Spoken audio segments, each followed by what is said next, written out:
बात युद्ध क्षेत्र से जुड़ी तमाम खबरों की कर रहे हैं तो उधर इजराइल अक्टूबर वाले अटैक का बदला लेने के लिए भी तैयार है और ईरान पर अब तक के सबसे घातक वार की तैयारी की प्लानिंग भी बनाई जा चुकी है। मुमकिन तो यह भी है कि अगले 24 घंटे में पूरा ईरान धुआं धुआं हो जाए। ईरान पर इस हमले के लिए इजराइल अपने सबसे घातक हथियार का इस्तेमाल कर सकता है। समंदर के रास्ते ईरान पर होने वाला इजरायली हमला कैसा होगा और कैसा होगा आने वाला मंजर, ये इस वॉर स्पेशल रिपोर्ट में आपको दिखाते हैं।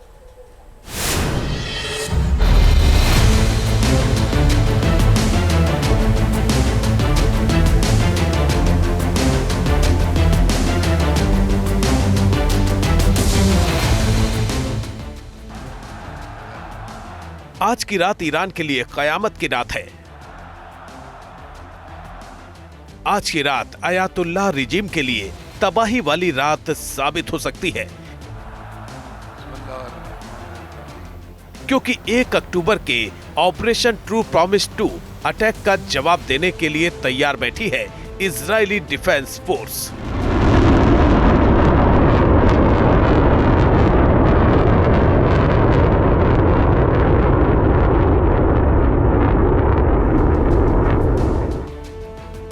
आईडीएफ ने अपनी मिसाइलों को एक्टिव कर दिया है।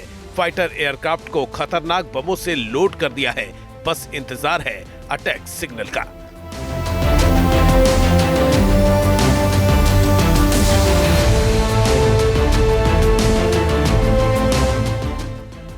इस बीच खबर है कि ईरान को करारा जवाब देने के लिए इजराइल उस पर अब तक के सबसे घातक हमले की योजना बना चुका है।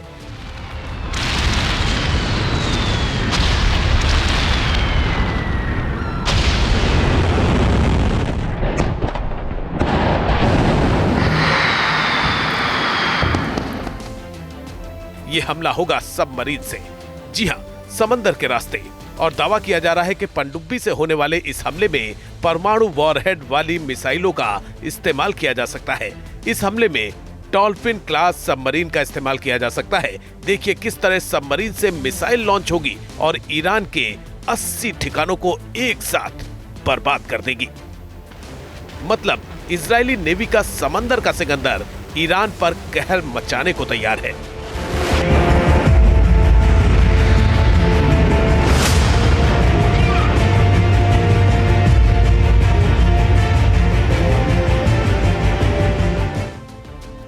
इजरायली नेवल फोर्स के पास इस वक्त 5 डॉल्फिन क्लास सबमरीन हैं। इनमें से हर पनडुब्बी 16 क्रूज मिसाइलों से लैस है। हर क्रूज मिसाइल पर 200 किलोटन का एटमी वॉरहेड है। ये पनडुब्बियां ultra quick diesel electric engine से लैस हैं, जिनकी रफ्तार 25 नॉट तक होती है।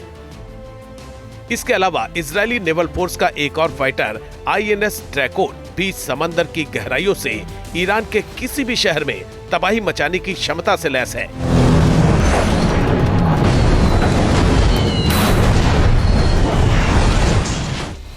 जहां तक डॉल्फिन क्लास पनडुब्बी की बात है तो इसमें फिट मिसाइलें भी इसे अलहदा बनाती हैं।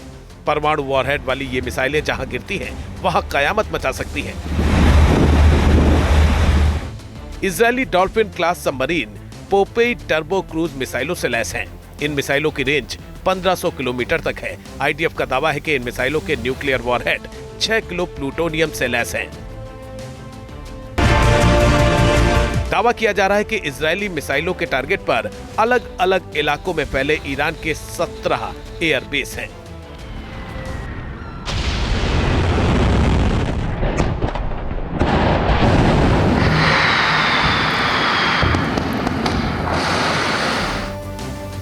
ये सभी एयरबेस सामरिक हैं। इन एयरबेस पर इजरायली हमले के बाद ईरान की बड़े पैमाने पर हवाई अभियान चलाने की क्षमता प्रभावित होगी।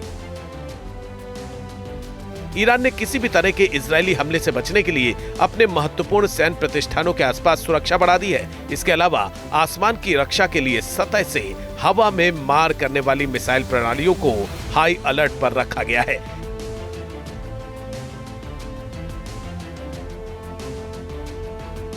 ईरान की कम दूरी की कम ऊंचाई वाली वायु रक्षा प्रणाली थंडरबोल्ट एक्टिव कर दी गई है।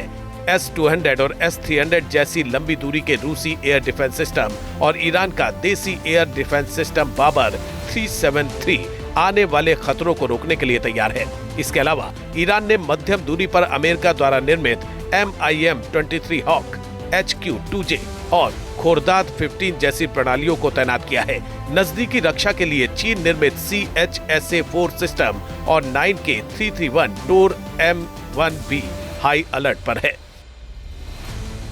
ये एयर मिसाइल डिफेंस सिस्टम एक साथ मिलकर दुर्जेय ढाल बनाती है, जो ईरान को हवाई हमले के खिलाफ मल्टी लेवल सिक्योरिटी देता है। यही वजह है कि इजराइल ने मिसाइल और फाइटर जेट से हमले के साथ साथ समंदर से भी ईरान को टारगेट करने की नीति बनाई है, क्योंकि इजराइल के सामने ईरान का नेवल रेजिस्टेंस बेहद कमजोर है। Team news nation.